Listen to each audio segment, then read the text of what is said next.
What's going on, guys? Welcome back to Clash of Clubs. I'm Dylan. They just got punched in the mouth. They didn't even know how to react. That is one Derby Diamond. I'm Mila. Do we want to do a little prediction? That was the last time they showed an initiative to go get a fucking player. City is still alive here. Balotelli, Aguero. I'm Grant.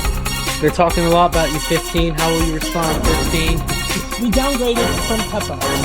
Do you know how absurd that is? Ladies and gentlemen, it's match day. What's going on, guys? Welcome back to Clash of Clubs. This is episode 66. And it is an all previews podcast because the international break has taken away all talking points and made it very hard to have a podcast about the Premier League when there's nothing on. So we will break down the Chelsea versus Forest game, the City versus Everton game, and then the big one of the weekend with a lot on the line for both clubs with Liverpool versus Manchester United. Plug.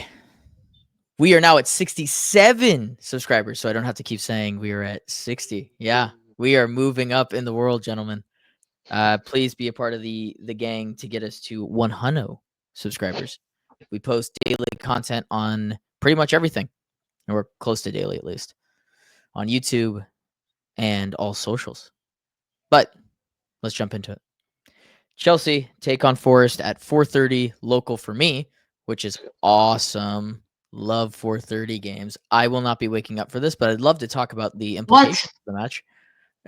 I've got a feeling I will not be waking up for this one. It's a gut one, but we'll see if if the odds makers on whatever betting sponsor eventually sponsors us will probably have me at minus 500 to not wake up for this match.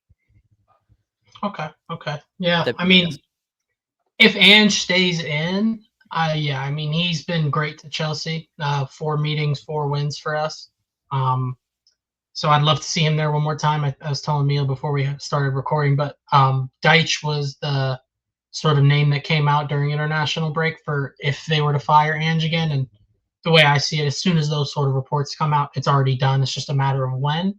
So hopefully we can sneak in and get Ange one more time. But if he's in, I don't see how we find a way to lose this game.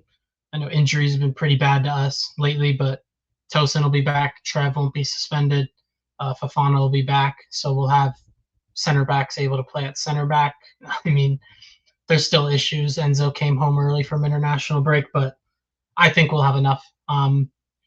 We have pretty light run of fixtures, relatively speaking. So I think it's important for us to kind of pick up where we left off in terms of the Liverpool win, continue that momentum in all competitions. It's an important period.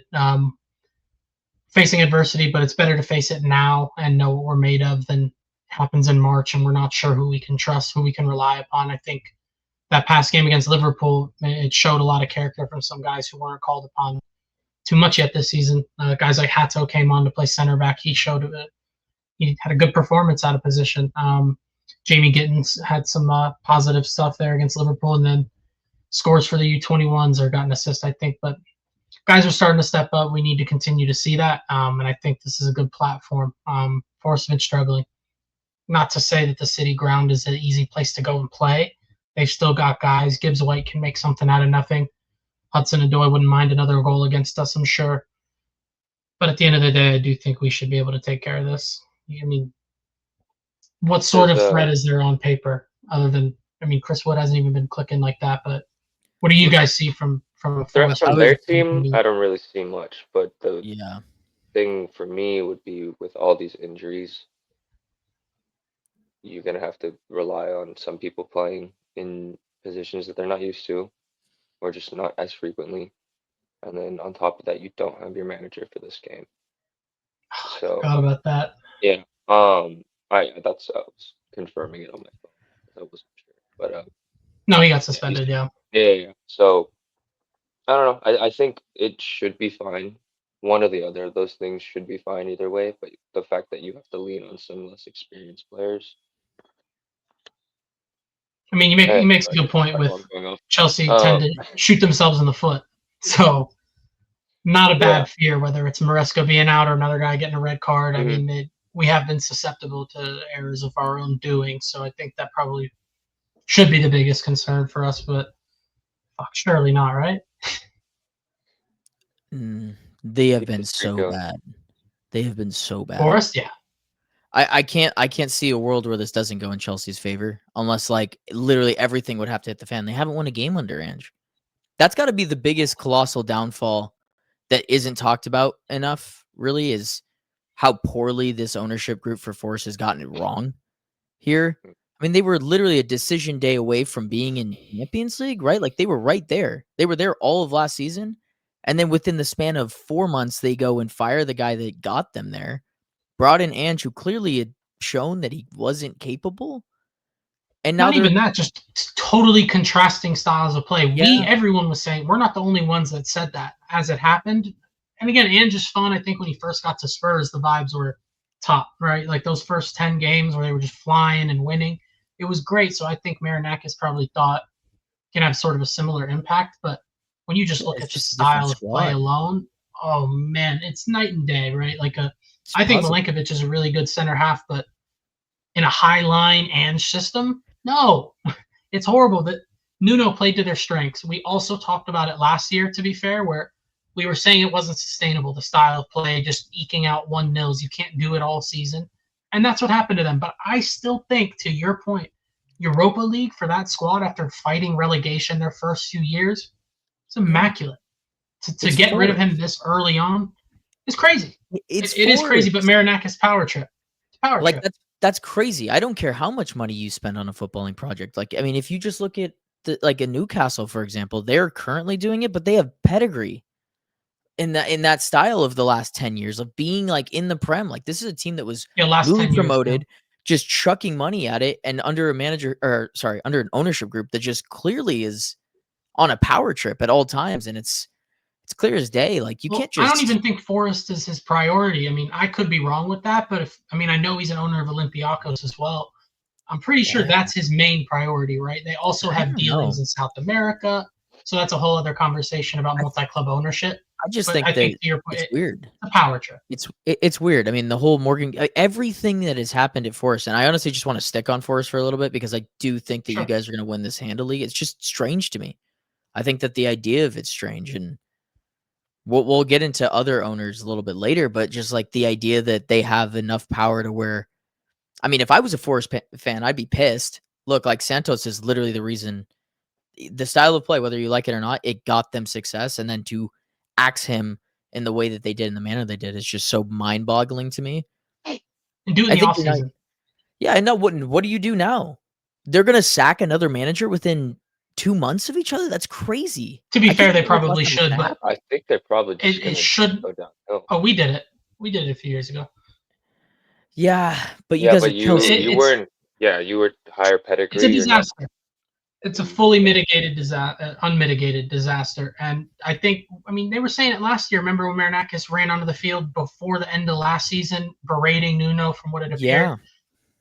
Why wasn't it done in the offseason where there was time to get a new guy that would make sense for this? Instead, they kept him around and then really early on, then sack him.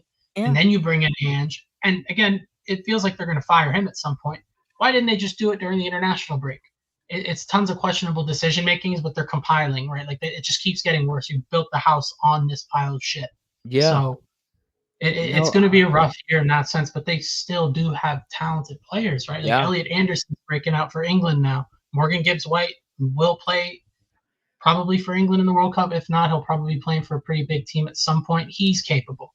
Hudson-Odoi's had a bit of a renaissance, right? Like they've got guys. Yeah. I mean, that's a good point, but I think that's the big difference between when you were comparing it to Chelsea is that you guys, that pedigree allows you to keep those players when you're not doing the best.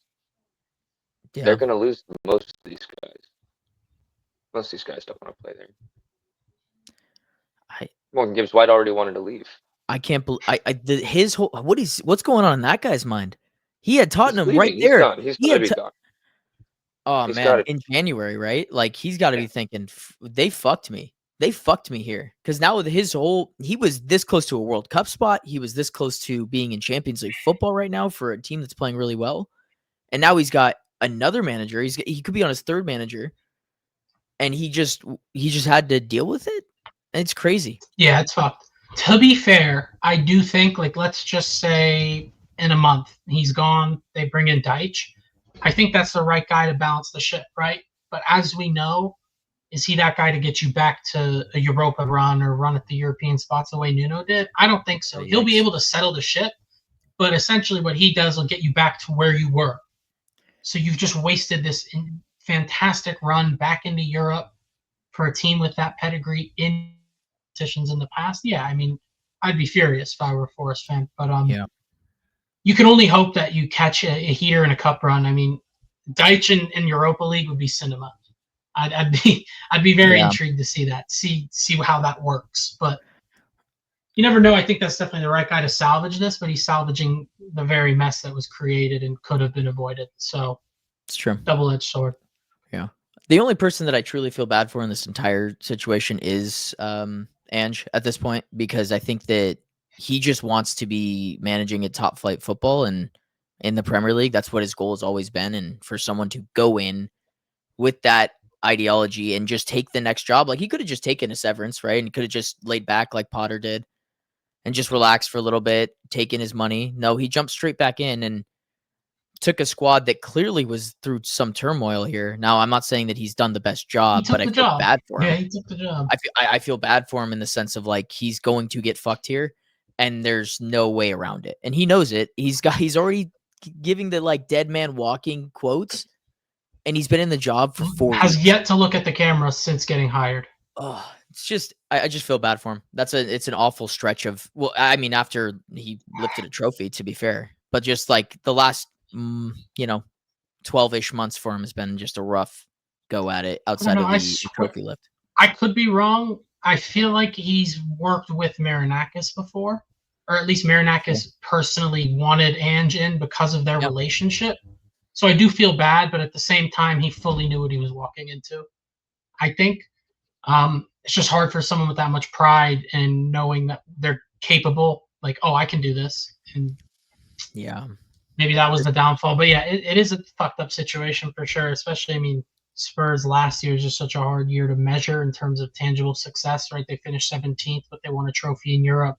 Spurs are just their own unique case study, I feel like, in that sense. But yeah, his resume is not going to be very attractive after this Forest stint. So we'll see how he rebounds from that. I mean, championship, have an absolute run at that. I mean, I like Frank Lampard a lot, but as a manager, I have certain questions. He's been doing a fantastic job with Coventry over the past almost 2 years, I think. So I think that's a good step, maybe, but tragic. I mean, just a tragic situation. All right, well, let's get off Forest and get into the game here. I don't even know how to attack this. They played a 3-back in their last match. I'm going to go with they're going to do that again. For Chelsea, yeah, because probably you would think it's a low block, right? But Ange, that's not Ange. But at the same time, you got to get a result at this point. Yeah. João Pedro's kind of quieted down up top, I'd say. I think he's kind of been. I don't think he's been 100%. People also would argue he's not. That's not his best position. And that's love having those conversations. But Guiu got a showing against Liverpool, and I think his presence alone added a lot. I think when Maresca was talking about how they want to break down low blocks, having João Pedro behind the striker definitely helps with that. I still don't see Guiu starting. I think we could definitely get a look at him. I still think it'll be João Pedro. Palmer's definitely not playing. Caicedo will probably be playing. Lavia will be fit. I don't know if he starts. Could be Lavia, Enzo, Caicedo. You think Enzo is going to play? Apparently, it was precautionary, and the plan was to take him home after one game. Who the fuck knows? But Santos is hurt. Asugo's hurt. So the backups already got hurt for those guys. Nice. So they've got to play. Neto will probably play. Yeah. I don't know, man. I'd love to see Esteban start, especially against the low block. I mean, I saw a tweet that was kind of funny, but someone was talking about the salification of his game, where it's like back post crosses and being in the right place, right time for end result. It's a funny term, but I do seriously think you have that along with just his flair and the way he likes to play. It's an exciting combination. I want to see him play more.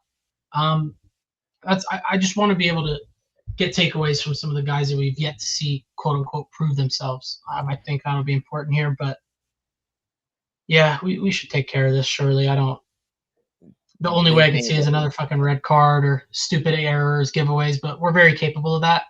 So you never know. But yeah, I mean, I'll be curious to see just thinking the emotional get up and let down of this one, because that's kind of been the vibe. I feel like you guys have gotten some big wins or big results, and then the next match is definitely a layoff in terms of just the energy, right? So if you go at this and you attack this game with the right, this is one of those professional games. Like if you are there with enough energy, you just play with the level of just confidence, you should see it over the line. But if you don't match the energy of like a Forest who need it and their fans will be behind them, that's when it gets tricky. But if you're within the first 15 minutes and you really put it on them, like you could end it pretty quickly. Yeah, so, and I think to your point, we got Ajax in the Champions League at home after that, and then Sunderland at home, and then Wolves away in the Cup. Those are the next 4 fixtures. Definitely favorable. Got Tottenham after that in the league, so that's really where they'll want to lock in, right? But those are favorable games. You should be winning these games. And to your point, I do think we'll learn something in that sense. If they're going to get up for this, that'll show that this is a professional team. They're serious. If they don't get up for it, there's still similar problems that we've had in the past that need to be addressed. So, yeah, I think this should be routine. I'd like to think so.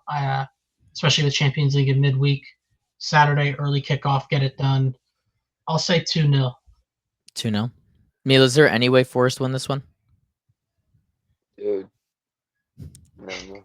Is there any way they get a result? No, I think their goal is to play with Chelsea, especially this current form of Chelsea. They should dominate the game, but at the end of the day, they could easily shoot themselves in the foot and drop 2 points, 3 points. So I don't know what to expect, but I am with Grant on that 2-0 shot for Chelsea. Whether it be comfortable or not, I have no idea. But definitely, better question.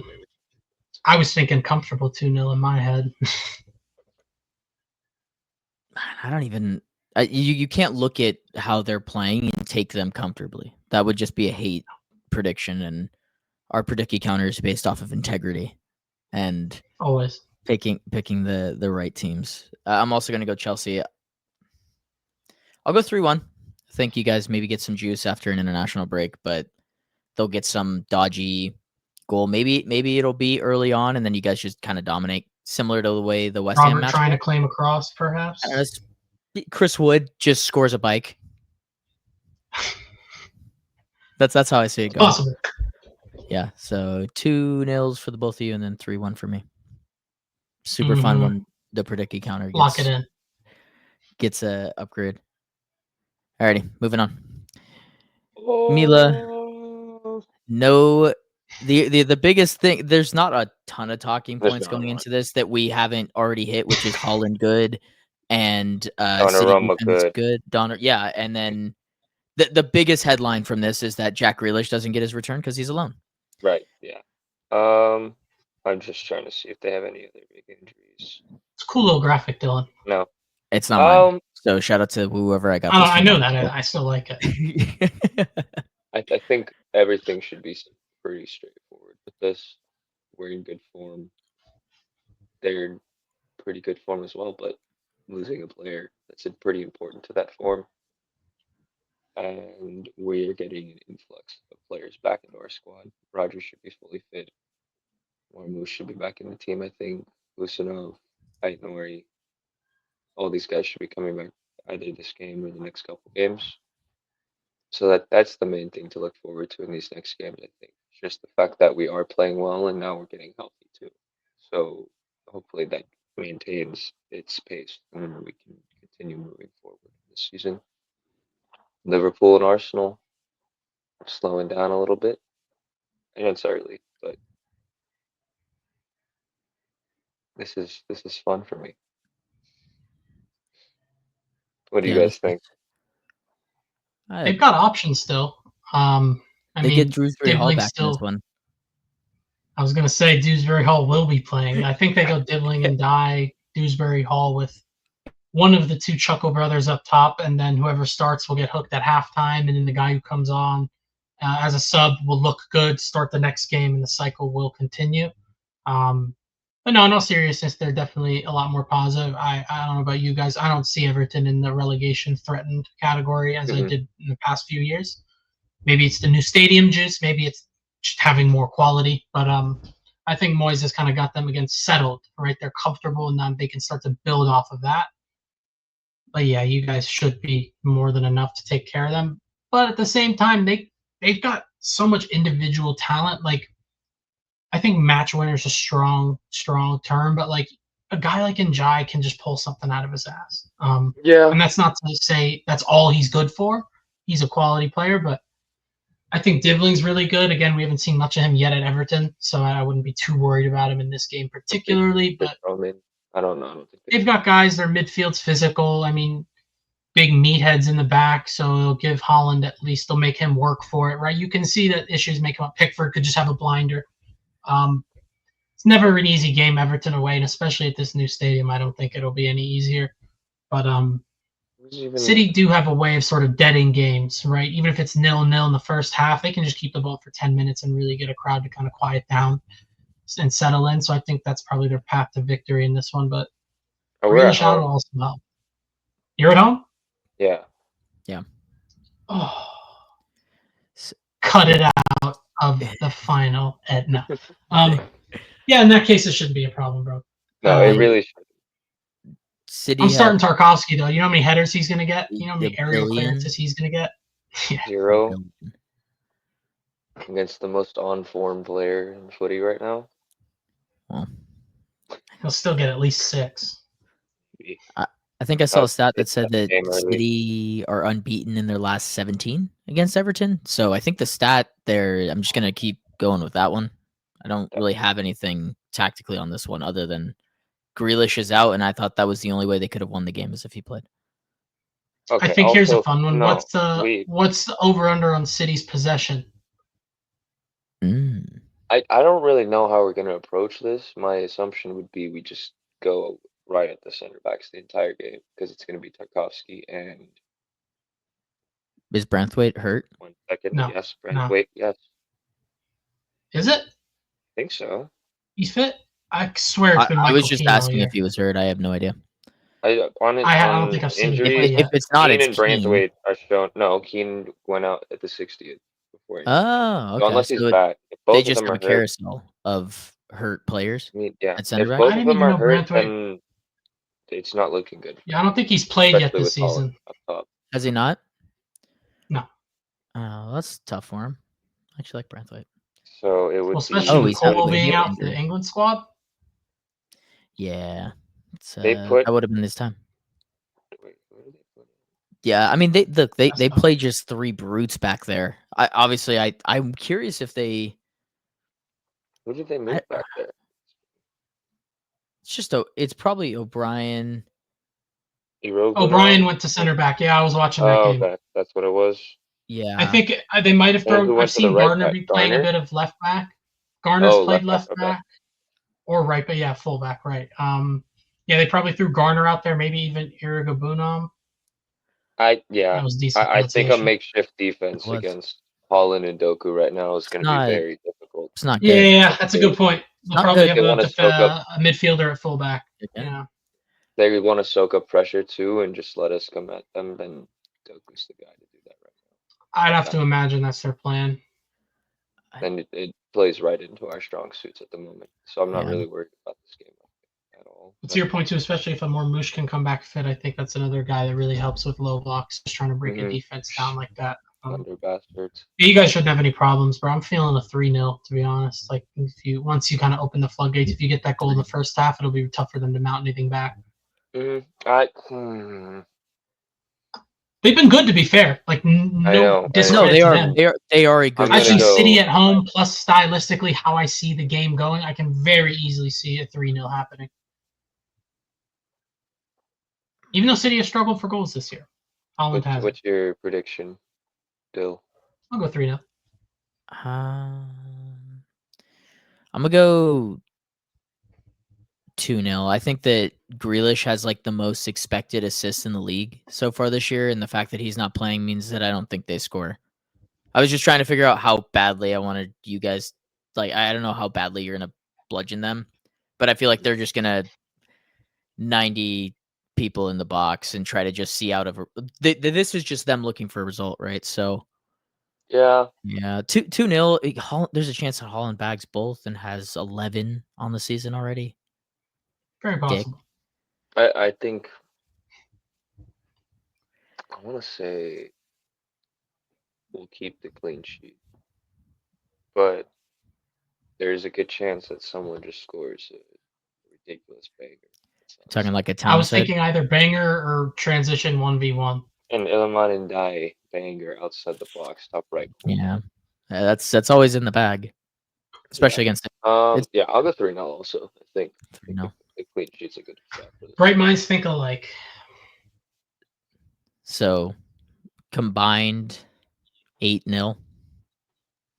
Yes. That could happen. Combined. It can. Combined 8-0. Holland scores 8. City won 8-0. Alrighty. Time to get excited. Swifty. I love this. I love this so much. Slippery This slope. is the game of the weekend. Two teams that have had controversy, and one is adapting. Sorry, one team is adapting and can do no wrong, and the other team backed their manager for 3 years. So let's go storylines, then we'll preview this one, and then we'll do a combined 11 just so that we can have another clip. But storylines make stories great, and this one has all of them. Obviously, Liverpool coming off of 3 straight losses. United just got a win at home. United haven't beat Liverpool at Anfield in forever. So this just means that United are going to come away with this as like a 3-0 win. I think that's what I'm getting at. I think we talked about it a little bit before, but just the run of form for both teams has been shaky. United obviously need this win to get Amorim some credit in the bank, I think, with the fan base. And if you can come away with a win, you can maybe start to build something. So that's what United's kind of outlook on this one. And then for Liverpool, you can't have 4 straight and pretend to be title challengers. 4 straight off the bounce against your biggest rival. That ain't looking good, son. So those are the storylines. Where do you guys want to take this one? Liverpool suck.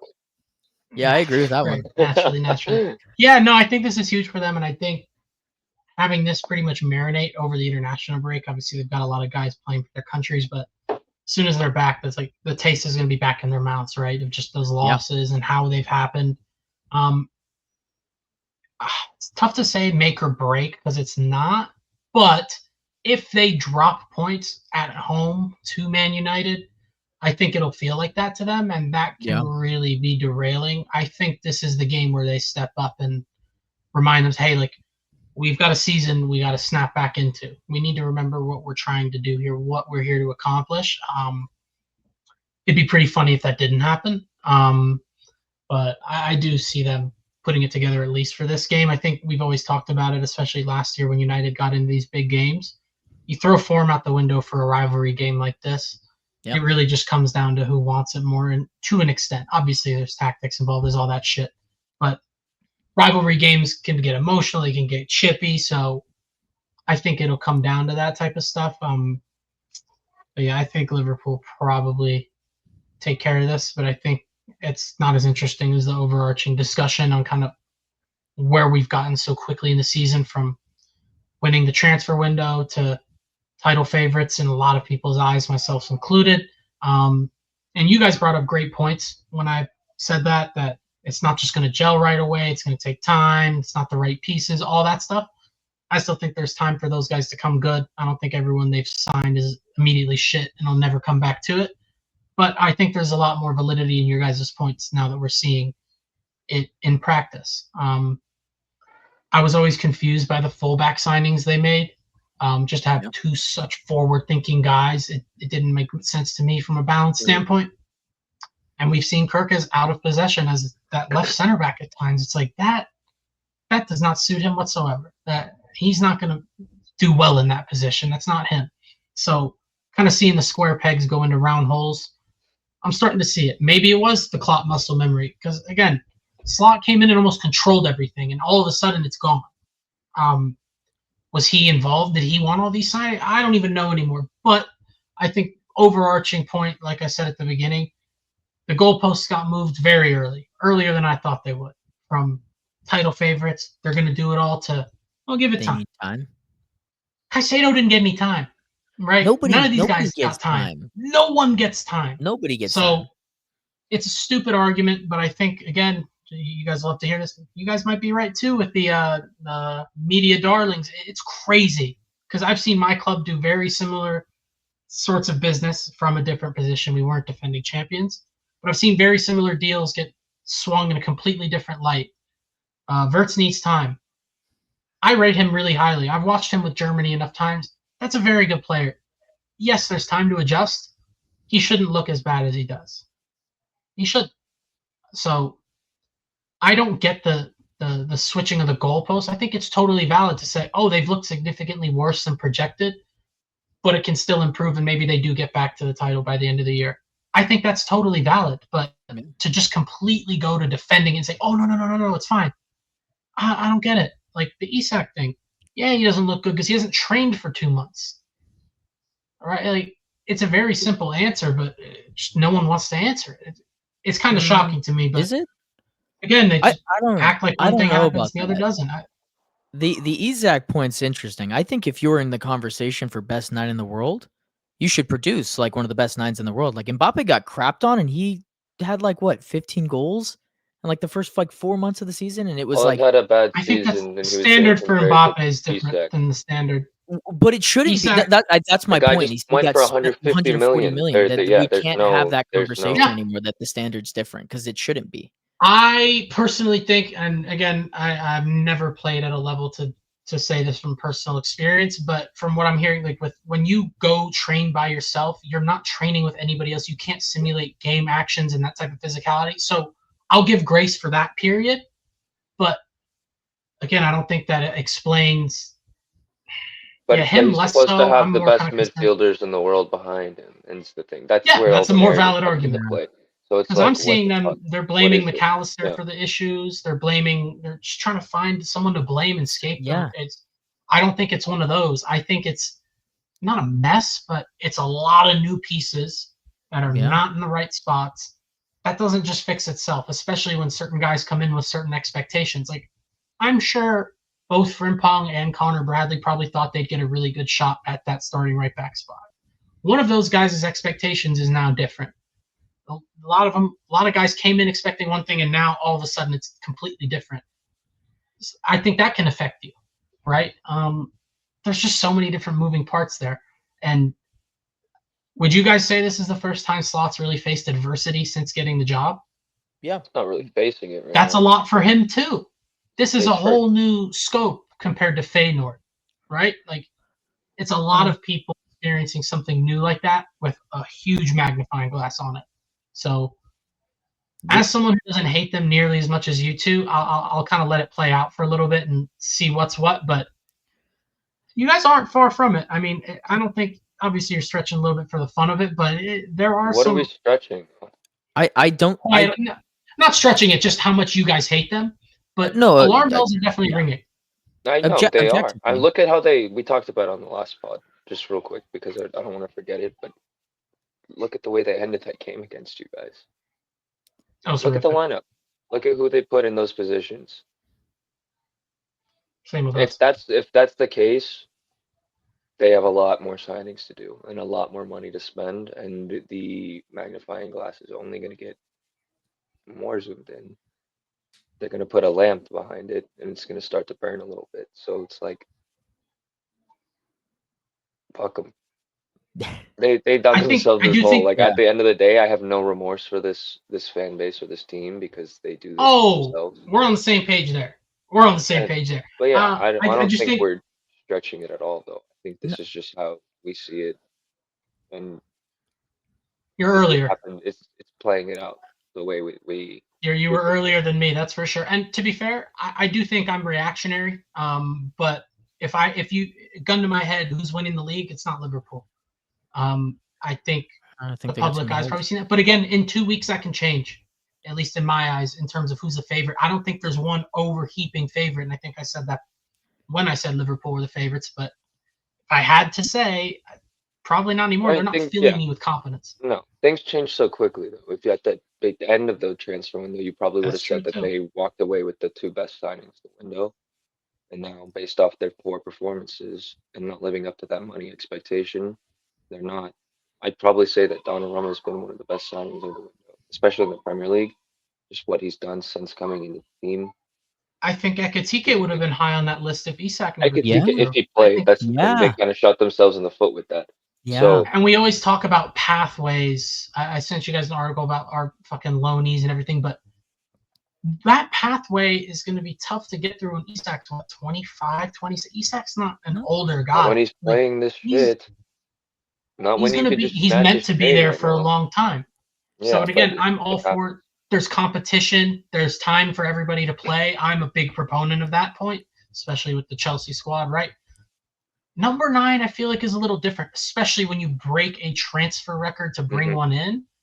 That says a lot, where it's like, oh, this is the guy. He's the talisman. After Ekitike had a brilliant start for them. I think that's and again, small sample size.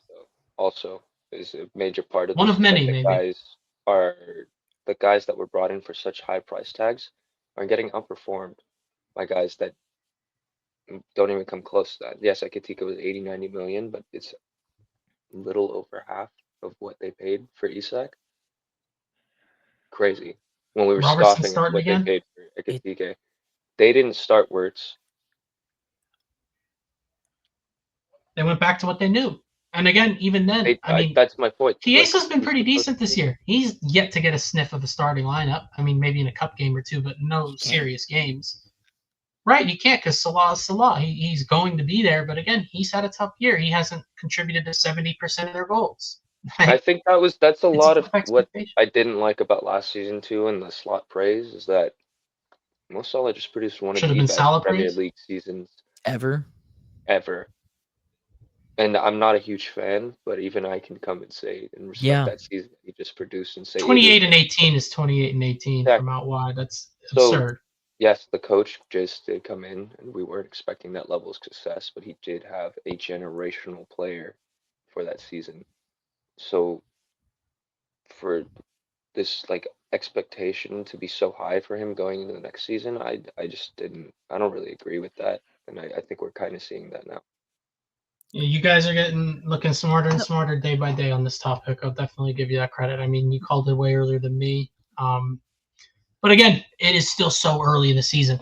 With the level of talent that they signed, you would think that they can get figured out to some extent. But it's been dicey. But again, if we're talking about this game in particular, I mean, I know you're pretty confident. I wouldn't say you're confident, Dylan, but you're feeling better about United. No, it's not a no. I have no. Right? There is no reason why any United fan shouldn't feel at least some form of okay, we can go get something here. That's how it should feel. You just got a win. You just got points, though. So by the law of the inverse United, of United, you should be dropping points. That's the only thing that scares me. Objectively here, United and Liverpool both, I think, if we're going to go into the preview for this, play to each other's strengths and weaknesses. United are going to play off the back foot. That will happen. That's a strength of United's. United will then play in behind through Mbomo and either Cunha or Mount, which Liverpool have no defenders. And I don't know if Konate is healthy. They might have one center back, which... Even if he is, dude.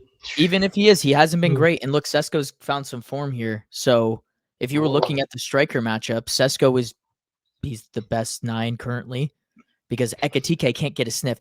That's the weirdest thing to me. He can't get a sniff for Liverpool after the way he started because he took off his jersey after getting a winner. He's fucking a kid. Yeah, of course he did.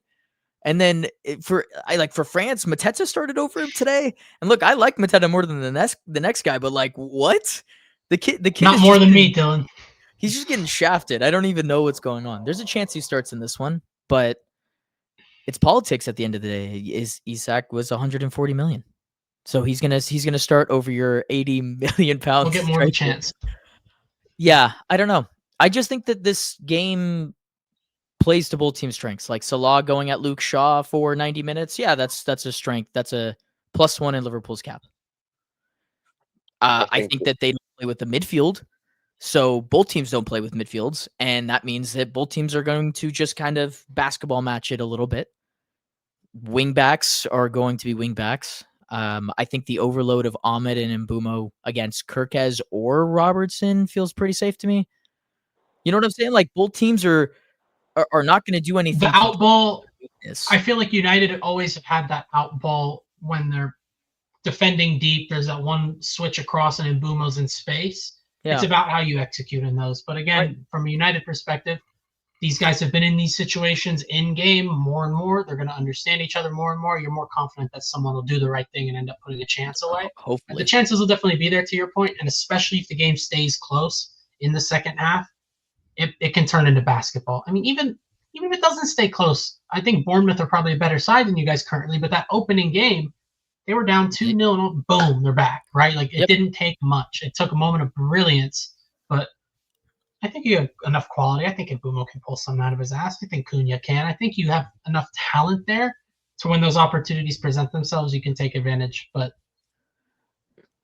I still think you're going to lose just because. No, fair enough. But I think that there's a different pressure point for both clubs. Look, I think that the timing of Ratcliffe's interview is very convenient. You think going into a match at Anfield when there was some pressure on him and he comes out and he says something like he did, the way he does it, in comparison to a team that spent 400 million and now has the pressure of, will it be 4 in a row to your biggest rival? That's not a coincidence to me. It's just not. I just think that it's maybe good business tactics. Maybe I'm giving him more credit than deserved for that, but I think that that's really the reasoning. I think that's why he did it, is so that if United do not get a result in this one, we're not asking the question. You don't need to ask it because he already answered it. So now the pressure has flipped completely onto Liverpool to get 3 points, because anything else, United win. I think in all forms of the result, United win. You've got momentum, Amram gets some breathing room, and it also is against your biggest rivals. So you just got, I think that United's got house money, and you just got to play it that way. And I just don't, I don't fear this Liverpool team in the ways that I probably have in the past. It just does. I just think they're open. They make everyone look good. I don't know why that would be different against United. I don't. And United haven't looked all that. You know what I mean? Like, I don't know. Yeah, I think to your point that you just made with the whole Ratcliffe statement, I feel like for me, I'm done looking at Amram's job. I'm looking at him now. Oh, this is your guy. Okay, I don't care what he does now. You are confident in him. You're the decision maker. That's who the heat should be on. The person keeping him, not the guy doing his job or attempting to do his job. The blame's done there. Like, we've talked about this more than enough times, how deep-rooted the issues are. I'm done looking at his job and saying he needs to go. Because the owner has just came out during an international break when the headlines are quiet and said 3 years. To your point, it was tactic or not, they did it for a reason. So the heat's off of Amarim. Obviously, the heat's not off. He's got pressure to perform in every game. But at least for me, I'm done thinking about, they got to get rid of him. They got to no, because the very owner came out and said, no. Okay, it's on you now. You're taking accountability for this? Got it. That's how I saw that. But, no, agreed. Yeah, Liverpool it's a stance. Liverpool give teams a platform to score. So nobody is out of a match against them. Yeah. Nobody. Yeah. They've made every team look competent. That means United, a team that isn't very competent, will probably look competent, at least for portions. I really want you guys to beat them. I really would love it. So what's your prediction? And then 2-1. Oh, nice. What were you gonna say though? I mean, just looking at their fixtures, they have a little bit of a breathed 2-3 weeks, 2-3 games of breathing room after this one. Less pressure, but again, one of them's Crystal Palace, I think, in the EFL. Not easy for them. That's a bogey team. The other one's a Champions League game. So you got to be on point for that. Then after that, they go to Real Madrid. Or did Real Madrid go to them? Whatever. Yeah. Real Madrid go to them. They have Real Madrid. And then they have City following it up. So I think if they drop points, it can get a little spooky for them. Just in time for Halloween. Potentially slippery, Mila? Oh, it's already slippery. Super slippery. We're just turning up the incline at this point. I'm just seeing here that Gravenberch has hamstring discomfort. Minor hamstring discomfort. That's a big dude. My thoughts on the match. They've got endo. Change. It'll completely change if that's the case. Because I don't know what they do. If he's not playing, like he's also their backup center back. Joe Gomez is not rated. Yep. I don't know. I feel like Gomez has played more fullback for slot than center back. Yeah, he has. Dominic. Yeah, I don't know. I'm gonna predict 3-2 Liverpool. It'll be a basketball game, I think. Really just comes down to the individuals who end up getting the chances. It's kind of what I said earlier. I think United will have the opportunity to get those chances. They will get opportunities to break and have numerical advantages, but I don't know. I still think the Liverpool wakes up for this one, at least enough. But I mean, again, having a close game like this will not ease any sort of pressure. They'll get their result. They'll be able to move on to the next week, but it's not going to stop if it's not convincing. And I don't think it will be some sort of just convincing, just whopping. Yeah, I don't even know. I just don't know what to think. I feel like every time that they've played competent opposition, they make them look all right. And they make not competent. Are you competent opposition is the question. I'm going to go 3-2 as well, but for United. And I think it comes down to United being clinical and Lehmann's having to make a save. There will be a point in the match where he has to make a save. Oh, I forgot. Yeah. He's in the squad now and even more confident. Well, he's only played one game, but he's not as incompetent as the last two. It was so much better than the shit it's that crazy. Had to put up. The Bayern thing was the craziest one to me because Onana had, I think, one good run of form at the beginning of last year, but for Bayern to play as little as he did and immediately show that he was worse, it's crazy. I thought was crazy. It's crazy. Because I've seen some bad goalkeeping very recently at my club, right, the past few years. So to immediately be able to identify that Bayern was somehow worse was crazy. So I think the Lehmann's thing, we can't get too ahead of ourselves. But again, to Mila's point, just the fact that you can see the basics being done, fantastic start. The fans will already be behind him. He'll be filled with confidence. You can build on that. So yeah, that is a huge thing to have a goalie for corners. It's great. Yeah, he's going to have to make a save. That's what I think. And we'll end up winning 3-2. And it'll be the first time in forever. Huge. And we go on a run. Combined 11 time? Yeah, combined 11 time to wrap this one up. Based on who's fit? Yes. Yeah. Can't wait to ask if he's fit 8 times. So, Lemons? I'd probably put Mamardashvili because he's got a better resume, but not in the past 6 games he's played. He gave up how many goals against? Mamardashvili has given up like 6 goals in the last. I'm not judging him on that. They've been wide. But I mean, they're pretty similar positions here, except one's coming into the worst United side maybe in history, and the other one's coming into a Liverpool team that just won the league. So I think I'm going to go with him as well. Fair. I think it's pretty. I mean, we've barely seen anything. We don't know either of them. That one's the one I'm dying on. Sure. Lehmann's it is. Woo. Alrighty. We'll do a 4-3-3 just to keep it simple for ourselves. No 5 back. Right back, I'm putting Ahmad. No. No, I'm serious because I'm not putting Dalot. I'm not putting that on my shield. He plays right wing back, so I'm putting him there. Unless you want, yeah, I don't yeah, have an argument. I don't have an argument. It's the issue. That's the So problem. I him can't argue for or Frimpong Frimpong or because he's Bradley. also not a right back. don't have an And then argument. between the two, I think Ahmad's slightly better. And then it's so hard because we're literally comparing a winger. Oh my god. We're comparing apples to oranges, but I'm doing it. I don't care. Yeah, I can't put Bradley or Frimpong in there. Fuck me. Could be Szoboszlai. Oh, it could have That's what I been was gonna Szoboszlai. say. You know what? If that's the case, I'll put him there because he I don't has think been. he's Really Yeah, good. we should any probably better. put him there. He's Okay, actually we'll been pretty good. Is it the A first? Just put S and then a Z. I think that'll be it. S and a SCO, Z? right? Yeah, it's SCO? SZOBO. I'm pretty sure. Okay. Yeah. No, to be fair, he has been really good at right back. There's a chance he plays that. Van Dijk's definitely. I think Van Dijk and Better De than Ligt is pretty Diallo? straightforward. No. Yeah, this season, Diallo's only had one match where he's looked really good. It was the last one, but Szoboszlai has been the reason that they haven't. Yeah, lost Ahmad hasn't been matches. great this year.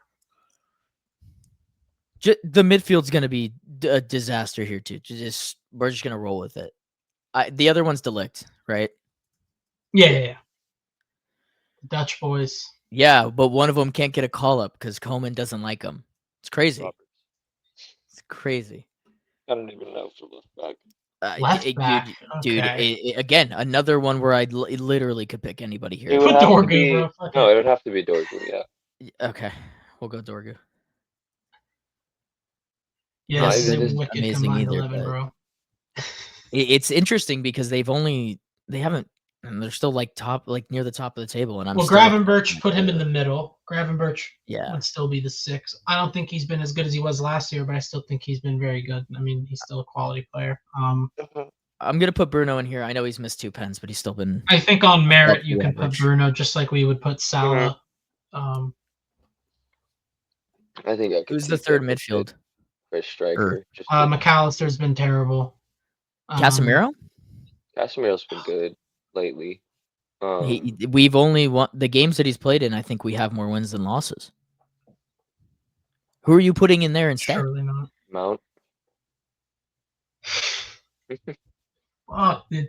This is such a wicked combined 11 because like Liverpool are 1 point off the top, but individuals have not been very good this year. No. At least compared to what they were last year. That's why this is so crazy to me. What are the options for this spot? Are Casemiro, McAllister, Verts. I'm not picking Verts. He hasn't. He is a. He's been terrible. He's been bad. Yeah. I can't pick him. He hasn't been better than Casemiro, and that's just being objective. No, I agree. That's crazy. I'm not. I don't know if McAllister has been good. I can't really tell. To be He's been honest, terrible. He was really bad against us. So this is crazy, but I mean, yeah, we're putting anybody else, bro. Like process of elimination, we're putting Casemiro. Half of this combined 11 has been process of elimination. It's crazy. Yeah. Oh man, this is wild. All right, this is the one where we'll put Salah off merit as well. And then Ekitike. We've been talking about Ekitike. Ekitike. He's not gonna play. I know, but he's not gonna he's play. the best striker of both teams. Best one at that option. He's not gonna play. Best option. Casemiro might not play. Does Sesko's got more goals than Ekitike in the last 2 games? Just saying.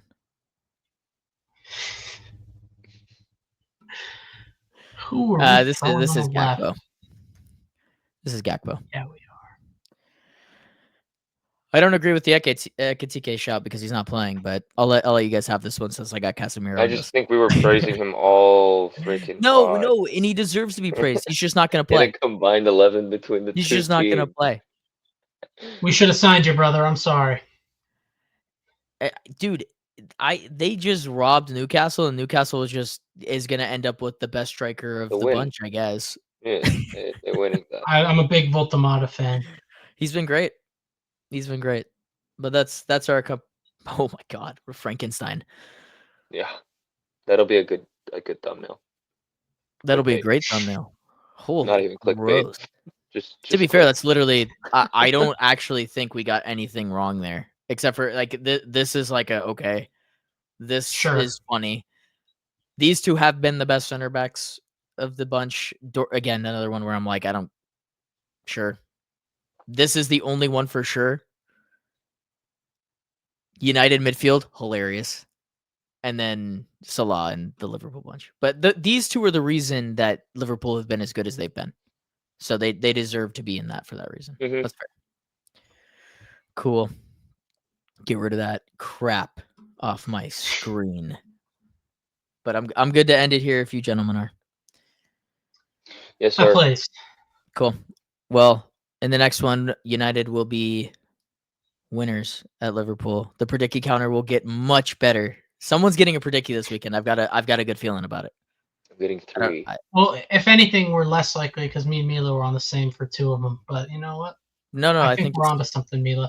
So if City win 8-0, do we all get one? Depends who writes the rules. Maybe we have to submit an appeal to the board. Okay, I'll write them an email and see what they say. Yeah, that works. Alrighty, cool. Well, let's end it there then.